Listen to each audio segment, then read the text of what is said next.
Welcome करती हूँ आपको अपने चैनल मज़ेदार सस्ते खाने में, जहाँ रहें खुश रहें आबाद रहें और अल्लाह ताला हम सब के दस्तरखान ऐसे ही वसी रखे, आमीन।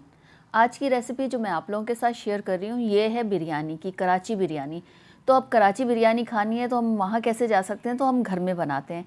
तो ये लिए हैं मैंने कुछ प्याज, ये 6 से 7 हैं। ये आप देख रहे होंगे छोटी प्याज है, एक बड़ी प्याज है। और ये है आलू। आलू जब तक कराची बिरयानी में नहीं हो तो वो कराची की बिरयानी ही नहीं हो सकती। तो कराची की बिरयानी के कुछ मुनफरिद से आलू हैं और बिल्कुल नई रेसिपी, आप लोग ज़रूर देखिएगा। तो प्याज को मैंने काट लिया और उनको स्लाइस कर दिया। पहले हम प्याज को चढ़ा देते हैं क्योंकि हमें इनको ब्राउन करना है। तो मैंने लिया है 1 कप ऑयल और इसमें प्याज डाल दी, क्योंकि प्याज जो है ब्राउन करना है तो इसलिए इसमें थोड़ा ज़्यादा ऑयल जाएगा। तो ये चढ़ा देते हैं, साथ साथ काम होते रहेंगे। तो आप मेरे साथ रहिएगा, पूरी रेसिपी ज़रूर देखिएगा ताकि आपको पता चले कि किस तरह से कितने मसाले गए हैं। तो ये हैं सेला चावल। सेला चावल लिए हैं मैंने, ये 5 मग्गे हैं। मैं उस हिसाब से आपको सब चीज़ें बताऊँगी, तो इसलिए मेरे साथ रहिएगा। तो इनको मैंने अच्छी तरह धो लिया है 4 से 5 दफ़ा अच्छी तरह, क्योंकि इनमें अच्छी खासी मिट्टी होती है। इनको मैंने 1 से 1.5 घंटे के लिए भिगो दिया। और ये जो आलू आपको दिखाए थे, इनको मैंने सिर्फ 2 टुकड़े किए हैं। जितने भी बड़े आलू हैं इनके मैंने सिर्फ 2 टुकड़े किए हैं, ज़्यादा नहीं करने, सिर्फ 2 ही करने, क्योंकि कराची बिरयानी में बड़े बड़े से आलू होते हैं। और उसके बाद हम इसको देंगे कराची स्टाइल का कलर। तो हमने दिया है फूड कलर और उसके बाद इसको अच्छी तरह मसल लिया और उसको हम साइड में रख देंगे तकरीबन 20 मिनट के लिए, ताकि इनमें रंग अच्छी तरह चढ़ जाए, यानी हो जाए। इसको हम रख देंगे साइड में 20 मिनट के लिए। तो ये लिए हैं मैंने टमाटर भी मैंने अच्छे खासे लिए हैं, क्योंकि कराची बिरयानी में बहुत कम मसाले होते हैं, लेकिन हम मसालेदार बनाएंगे। कुछ गरम मसाला है वो ले लेते हैं, दालचीनी ली है 2 स्टिक, बड़ी इलायची 2, कुछ 8 से 10 लौंग, 8 से 10 काली मिर्चें और थोड़ा सा हमें सफ़ेद ज़ीरा लेना है और 2 स्टार फूल लिए हैं। उसके बाद हमने वो मसाला रख दिया है साइड में। और उसके बाद हमने टमाटरों को छोटे छोटे टुकड़ों में काट लिया है। और ये 8 से 10 हम मिर्चें लेंगे। उसका भी क्या करते हैं, प्याज हमारी ब्राउन हो रही है, जब तक वो ब्राउन हो रही है हमारे ये सारे काम होते रहेंगे। ये मैंने 6 से 7 मिर्चें ली हैं और उनके बीच में से कट लगा दिया। कुछ हम मसाले में डालेंगे, कुछ हम आखिर में डालेंगे। तो प्याज हमारी ब्राउन हो चुकी है, तो मैं ये पूरी प्याज निकाल दूंगी। कुछ रह जाएंगे टुकड़े तो कोई बात नहीं, वैसे मैंने सारी निकाल ली, क्योंकि ये भी 2 चीज़ों में काम आएंगे। तो पूरी रेसिपी ज़रूर देखिएगा ताकि आपको पता चले। और उसके बाद ये आलू मैंने चढ़ा दिए चूल्हे पे, नीचे चूल्हा जलाया, पतीली में डाल के वही पानी इसमें डाल के मैंने इसको चढ़ा दिया है ताकि ये गल जाएँ अच्छी तरह। और उसके बाद वापस हम आ जाते हैं, प्याज हमने निकाल ली थी, तो इसमें मैंने 1.5 चम्मच डाला है लहसुन अदरक का पेस्ट। इसको अच्छी तरह मुझे भूनना है। जब इसमें अच्छी खुशबू आने लगेगी तो मैं जो आपको साबुत गरम मसाला दिखाया था वैसे मैंने मेंशन कर दिया है और डिस्क्रिप्शन में भी लिख दूंगी, तो आप वहाँ से भी देख सकते हैं। तो वो मैंने गरम मसाला इसमें डाल दिया। अब ये आपके घर में इतनी अच्छी सी खुशबू आ जाएगी जब आप ये मसाला डालेंगे। तो ये लिए मैंने चिकन तकरीबन 3 पाव के करीब है। मैंने क्योंकि आलू भी डाल रही हूँ इसलिए मैंने 3 पाव लिए। वैसे 1 किलो चावलों में 1 किलो ही चिकन जाती है, तो मैंने आलू इसलिए ज़्यादा लिए हैं, इसलिए मैंने ये चिकन कम कर दी। तो ये डाला है मैंने मसाला कुछ। तो मैंने लिया है 1 चम्मच भर के लाल मिर्च पाउडर, 2 चम्मच धनिया पाउडर, 1 चम्मच मैंने हल्दी पाउडर डाला है। हल्दी डालने के बाद मैंने इसमें डाला है कुटी हुई लाल मिर्च, वो भी आधा चम्मच। आप अपने हिसाब से मसाले कुछ तीखे भी कर सकते हैं। और ये है गरम मसाला पाउडर। अब इन सबको डालने के बाद मैं इसको थोड़ा अच्छी तरह भून लूँगी ताकि इसमें अच्छे कलर भी आ जाए और चिकन भी थोड़ी सी फ्राई हो जाए। जब चिकन को अच्छी तरह भून लिया, उसमें मसाला पूरा अच्छी तरह लिपट गया, तो उसके बाद मैंने जो टमाटर आपको दिखाए थे 5 से 6 कटे हुए, वो मैंने इसमें डाल दिए। हमने इसमें छिलके नहीं उतारे, वो खुद ही उसमें घुल जाएंगे, क्योंकि मैंने बहुत छोटे छोटे टुकड़े करके डाले हैं।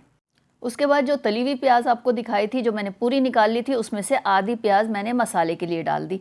इससे आपका बेहतरीन मसाला बनेगा, जो बिल्कुल कराची वालों का होता है वही मसाला बनेगा। और 4 से 5 मैंने इसमें हरी मिर्चें इस तरह से डाल दी, बाकी हम तह में डालेंगे, यानी जो मसाले की हम तह लगाएंगे।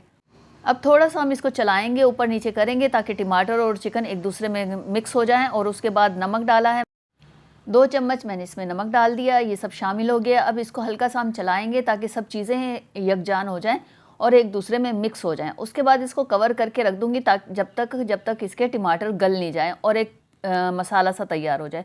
तो आप देख रहे होंगे ये मैंने ढक के रख दिया, 10 से 15 मिनट मैंने दिए और इस तरह से टमाटर घुलने शुरू हो गए। थोड़ा मैं चम्मच से इसको तोड़ भी रही हूँ ताकि ये अच्छी तरह हो जाए। उसके बाद मैंने इसमें 1 पाव के करीब दही डाला है, प्याली भर के मैंने डाली है ताकि अच्छा मसाला बने। वैसे कराची की बिरयानी में इतना मसाला नहीं होता, लेकिन हमारे घर में वो पसंद नहीं की जाती, थोड़ा उनको मसाला चाहिए। तो इसलिए मैंने मसाला ज़्यादा रखा है। तो आलू भी हमारे बॉयल हो चुके हैं, वो साइड में रख दिए हैं ताकि ये देखें ये इस तरह से गले हुए हो गए और इसको साइड में रख दिया।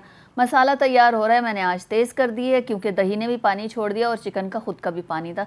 तो तेज़ आँच पे मैं इसको भूनना शुरू कर दिया तो इस तरह की इसकी शक्ल आ गई। यानी देखें कितनी अच्छी सी ये ग्रेवी बन चुकी है। ये ग्रेवी बन चुकी है, जब ये इस तरह से मसाला हो जाए तो मैंने बहुत धीमे हाथों से ये आलू बॉयल किए हुए डाल दिए। आप बहुत धीमे हाथों से इसको चलाइएगा, कहीं आपके बॉयल आलू इसमें टूट ना जाए। तो हमें इसको तोड़ना नहीं है, बहुत अच्छा सा हमें एक मसाला सा तैयार करना है इन सब चीज़ों के साथ। तो ऊपर से मैंने गार्निश के लिए ये हरी मिर्चें डाली हैं। मसाला हो गया तैयार, तो चावलों की तरफ आते हैं। तो पूरी रेसिपी ज़रूर देखिएगा, यहाँ भी मसाले जाएंगे और किस तरह से बनाए ये भी देखिएगा। तो मैंने इसको भगाड़ लगाया है चावलों को, मुझे बॉयल चावल पसंद नहीं है तो आप चाहें तो बॉयल भी कर सकते हैं। तो मैंने आधा कप ऑयल डाला है और उसमें इस तरह से चावल डाल दिए, यानी ये भगार है मेरा। फिर मैंने इसमें 2 चम्मच नमक डाला है। नमक आप अपने हिसाब से देखिएगा कितना आपके पास चावल है और कितना नमक डालना है। उसके बाद 2 से 3 टुकड़े मैंने दालचीनी के डाले हैं और ये है काला ज़ीरा। काला ज़ीरा, पुलाव ज़ीरा भी कुछ लोग कहते हैं, तो ये वो है। उसको डालने के बाद हम इसको मिक्स कर रहे हैं और फिर मैंने तवा लिया जो आम घरों में होता है और उसके ऊपर चावलों को दम लगा दिया। आप चाहें तो, आपको ये पसंद नहीं हो तो आप बॉयल भी कर सकते हैं। ज़रा हमारे घर में मसला करते हैं बॉयल चावल का, इसलिए मैंने भगाड़ लिया। तो चावल देखें हो गए हैं और इसको उलट पलट कर रही हूँ ताकि ये नीचे से अच्छे चावल हो जाएं। और उसके बाद देखा है ये एक कनी इसमें है, थोड़ी सी इसमें कनी छोड़नी है आपको, पूरे इसको डन नहीं करना यानी पकाना नहीं है। तो देखें मैं इस तरह से आपको दिखा रही हूँ। तो फिर मैं आधे निकाल रही हूँ। तो किसी ने मुझे बताया था कि प्लेट से आप चावल निकालें तो आपके चावल टूटेंगे नहीं, तो मैंने प्लेट का इस्तेमाल किया। आप चाहें तो चम्मच से भी कर सकते हैं। फिर हम आ जाते हैं चावलों की तह लगाने के लिए। तो थोड़े से मैंने चावल नीचे छोड़ दिए हैं और उसके बाद मैंने जो मसाला आपको दिखाया था उसकी मैं इसमें लेयर लगा रही हूँ। ये अच्छी तरह लेयर लगाना है, चारों तरफ से मसाला फैला के डालना है ताकि जब आप चावल खाएं तो आपको हर जगह से मसाले का टेस्ट आए। उसके बाद थोड़ा सा ये फूड कलर है वो मैंने इसके ऊपर डाला है। जब तक ये फूड कलर ना हो तो कराची की बिरयानी नहीं हो सकती। उसके बाद जो फ्राई की हुई प्याज थी वो मैंने इसमें डाल दी, यानी ब्राउन प्याज। उसके बाद फिर से मैंने चावल डाले हैं, चावल की एक और लेयर लगा रहे हैं हम। और जो है आप देख रहे होंगे चावल कितने खिले खिले से हैं। एक और लेयर होने के बाद फिर हम इसके ऊपर एक और मसाले की तह लगा देंगे, लेयर लगा देंगे। उसके बाद जो कढ़ाई में मसाला बचा हुआ था उसमें मैंने वाइट राइस डाले और उसको पूरी अच्छी तरह पोंछ लिया और वो भी मैंने इसके ऊपर डाल दिया। अब ये बाकी जो बचे हुए चावल थे वो मैंने इसके ऊपर डाल दिए और एक अच्छी सी हमारी इसकी लेयर हो गई। उसके बाद फूड कलर जो था वो मैंने घोल के रखा हुआ था वो भी इसके ऊपर डाल दिया ताकि इसके अब बहुत अच्छा सा कलर आए। थोड़ा मैंने ऑयल निकाल लिया था इसके ऊपर डालने के लिए, वरना अगर ये नहीं डालेंगे तो हमारे चावल जो है बहुत रूखे रहेंगे। थोड़े मैंने टमाटर की स्लाइस लगाए हैं ताकि ये और ख़ूबसूरत और अच्छी कराची की बिरयानी लगे। आप सबको ये सब कैसा लगा है कमेंट करके ज़रूर बताइएगा और रेसिपी पसंद आए तो एक लाइक, शेयर, कमेंट और मेरे चैनल को सब्सक्राइब किएगा। तो मैंने लेमन स्लाइस भी इसके ऊपर रख दिए, थोड़ा मैंने धनिया छिड़का है इसके ऊपर ताकि और अच्छा लगे और जायकेदार बने। ये सब डालने के बाद थोड़ी हम डालेंगे ऊपर से ब्राउन प्याज। अब ब्राउन प्याज का जब आपको इसका फ्लेवर आएगा तो आपको बहुत ज़बरदस्त सी ये बिरयानी लगेगी। तो आपको कराची जाने की ज़रूरत नहीं है, ख़ुद से बनाएं घर में और ख़ुद से खाएं। तो चलिए जी, बिरयानी हो गई है हमारी तैयार। तो देखिए जी क्या चीज़ें लग रही हैं और क्या ही ज़बरदस्त सा खिला खिला चावल और मसाले से भरपूर ये बिरयानी लग रही है। आप सबको ये बिरयानी कैसी लगी है कमेंट करके ज़रूर बताइएगा, अपना फ़ीडबैक ज़रूर दीजिएगा। अगर आप लोग ये ट्राई करते हैं तो भी ज़रूर बताइएगा।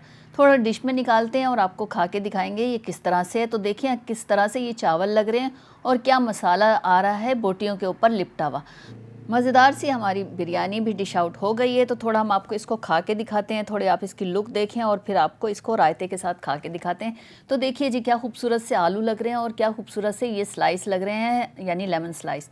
तो थोड़ा रायता हम रखते हैं, कोशिश करते हैं आपको हाथ से खा के दिखाने की। तो देखिए जी क्या ज़बरदस्त सी बोटी, जूसी बोटी टूटी है और हम कोशिश कर रहे हैं हाथ से, लेकिन भाई बहुत गर्म है, हाथ से नहीं हुआ। चले हम चम्मच की मदद लेते हैं। तो चम्मच की मदद से मैंने ये उठाया और देखें क्या धुआं उड़ाती हुई बिरयानी निकल रही है और ज़बरदस्त सी बिरयानी। तो किस किस को ये भूख लगी है देख के मुझे कमेंट करके ज़रूर बताइएगा।